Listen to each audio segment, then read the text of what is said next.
ஏய் மச்சான், எங்கடா இருக்க? வீட்டாண்ட தான்டா. நீ எங்க இருக்க? ஹாஸ்பிட்டல் கீழ இருக்க மச்சான். ஹாஸ்பிட்டலா? ஏன்டா? ஃப்ரெண்டோட பையன் பேசவும் மாட்றான், ஏந்து நடக்கவும் மாட்றான்டா. ஏன்டா நாடாச்சு? ஏன்னா அவன் இன்னைக்குதான் மச்சான் பிறந்தான். என்னடா ஆச்சு? ஏ மச்சான், என்ன ஆச்சு? நம்ம அண்ணன் ஒருத்தர் இறந்துட்டாரு மச்சான்.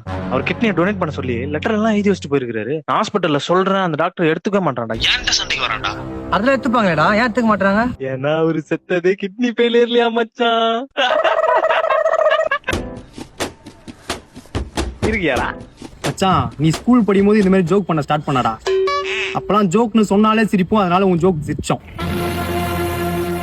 காலேஜ் படிக்கும் போதே இதே மாதிரி ஜோக் பண்ணேன், சிரிப்பே வரலனாலும் மத்த பசங்க முன்னாடி நீ அசிங்கப்படக்கூடாதுன்னு சிரிச்சோம் மச்சான். இப்ப நம்ம கூட பச்சவெல்லாம் கல்யாணம் ஆகி செட்டில் ஆயிட்டான்டா. ஆனா நீ மட்டும் மறுபடியும் அதே மாதிரி முக்கா ஜோக் பண்ணி அவங்களை இரிட்டேட் பண்ற மச்சான். எனக்கு புரிஞ்சிச்சு மச்சான். இவ்வளவு நாள் மொக்க ஜோக் பண்ணி உங்களெல்லாம் இரிட்டேட் பண்ணி இருந்திருக்கேன்.